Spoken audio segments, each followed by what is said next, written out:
In this week's Health and Wellness, Megan Gilroy introduces us to Nila Webster, a local massage therapist who's battling cancer.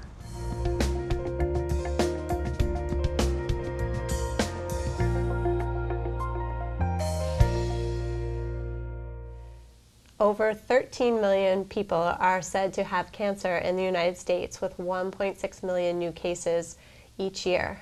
So imagine if you received a terminal cancer diagnosis and you actually use this to inspire you to live a happier and healthier life. Well, Nila Webster did just that, and she's taken on this remarkable attitude and is thriving both personally and as a licensed massage therapist. So thank you, Nila, so much for talking to me today. You were diagnosed with terminal cancer in July of 2010, and now almost 3 years later, you are happier and healthier than ever. So what have you been doing to keep yourself healthy and treat your cancer? It's such a great question, and thank you so much for having me. And just the fact that I was diagnosed with a terminal illness 3 years ago, and I'm thriving and I'm happier and healthier than ever, I'm so hoping that that can give hope to other people who have a serious diagnosis of any kind. And what I've done, 3 approaches come to mind right off the top of my head. One is education, the second is nutrition, and the third is meditation.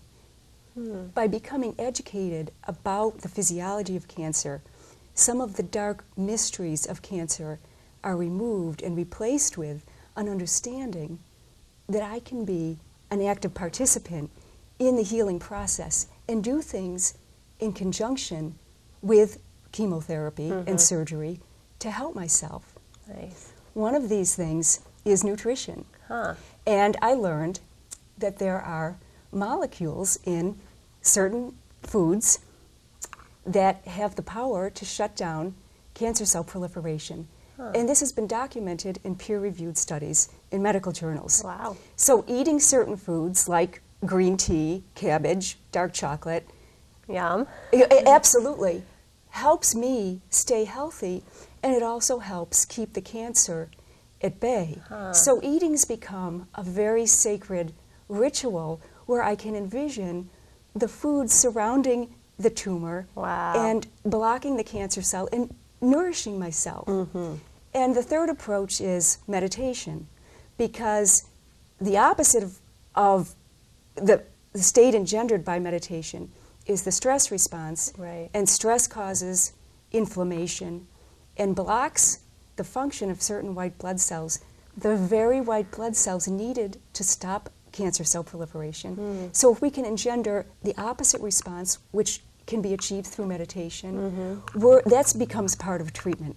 So I meditate in the morning and in the evening, and it is nirvana. It's something I look forward to, and it engenders something that relieves all the stress and helps me, brings me a state of deep well-being. And I think the overarching answer is I can be an active participant. I'm not a bystander.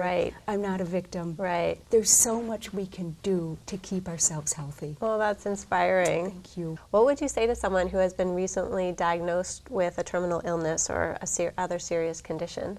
That is a great question. And one of the things I would say is there's so much hope in the medical community. There's cutting-edge therapies being developed every day, and it's a wonderful opportunity for us to explore all our options. And I also would say that as insightful, compassionate, and forward-thinking the medical community is, once in a blue moon, we might come across a doctor who gives us information that proves medically incorrect. But that can lead to a self-fulfilling negative prophecy if we go down that pathway. And this happened to me, and it's important to share so people realize doctors may give information that we need to re-examine. In this case, 5 days after my diagnosis, a leading oncologist at a leading hospital told me my trapped lung would never re-expand. And this engendered despair because it meant that I'd never be able to fly again to see my beloved mother. It proved totally incorrect. My lung re-expanded within 3 months, and I've been flying ever since. This same doctor also told me that a tube that would be inserted to drain fluid from my lung would be permanent, which meant that I'd never be able to go swimming again. Also very stressful, because swimming is a way that I relieve stress. Again, totally false. The tube came out, after 5 months. So that's a great lesson for all of us, to really question our doctors.